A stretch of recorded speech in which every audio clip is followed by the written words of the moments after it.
Hi, I'm Dorothea Hendricks, your trainer in communication and presentation skills. The other day, I opened up a newspaper and there it was, article on self-help. Interesting article, but what caught my attention was the headline. Are we done self-improving yet? Huh. Are we done self-improving yet? Oh, I didn't know that self-improvement had a deadline. When we start down that road of self-improvement, self-development, personal discovery, whatever we want to call it, you know what? We can be in for a very long and bumpy ride. For anyone who thinks it's going to be a quick fix, got news for you. It's not. No, once we open that door, what happens here is we open the door to change, to developing new skills, new attitudes, to becoming more aware of what we do, what we don't do, and what we do, why we do it, and how that impacts the people around us, the world around us. And many times that road to self-discovery will take us for the rest of our lives. The lady who wrote the article on self-help, she said that a book that shifted her perspective ever so slightly was a book by Eckhart Tolle, and it was called A New Earth. For me, I've got 7 books I'd like to share with you today. These books have made a difference in how I look at myself, and difference. It's really made a shift in my thinking about me and about the world around me. And you know what? It's ongoing.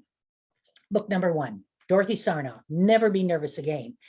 This book, it helped me understand myself a bit more in terms of speaking. I'm nervous. In fact, I'm always nervous. But with the help of this book, I'm just not that nervous anymore. So thank you, Dorothy. Book number 2, we have What to Say to Yourself, What to Say When You Talk to Yourself. And that is by Dr. Shad Helmstetter. Basically, I started thinking about what are the words that I use and what are the feelings that I feel, the feelings that I'm choosing to feel sometimes with the language that I'm using, that I'm sharing. It made me far more aware and of my belief system.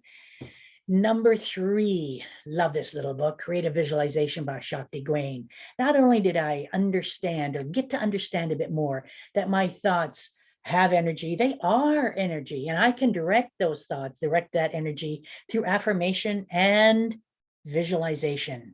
Another book that I have here, and I'm going to say this is probably one that I hold very close to my heart, and this is Feel the Fear and Do It Anyway by Susan Jeffers. I had read and heard some of the things she mentioned in her book, but when I read hers and the way she presented it, it really knocked me on my keister.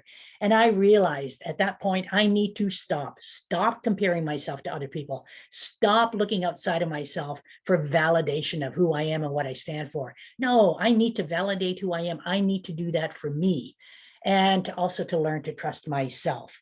And we've got book number 5, Stephen Covey, 7 Habits of Highly Effective People.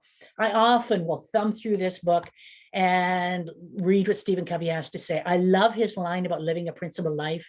And so in the morning when I wake up and do my meditations and I think about the values that I want to imbibe throughout the day, are these values helping me live a principled life? And book number 6, every once in a while, I don't know about you, but every once in a while, I'll hit a block. I'll hit a roadblock. Thank you so much, Jason Kulik. Or Kulik, I think that's how you pronounce his name. Jason, in this little book, it looks like a block. It says block on it. And sometimes I do. I have a block, a brain block. And if you have a brain block, maybe you're like me. What we need to do, just like we're doing with this book, what we need to do is turn it over, open it up, and just let it, once you turn it over, it just gradually opens up. The pages open up and all the ideas will pop out. And maybe when we learn to relax a bit, our ideas will just pop out as well. Book number 7 by Charles Schulz. And I love this. It lightens and brightens my day. It makes me laugh.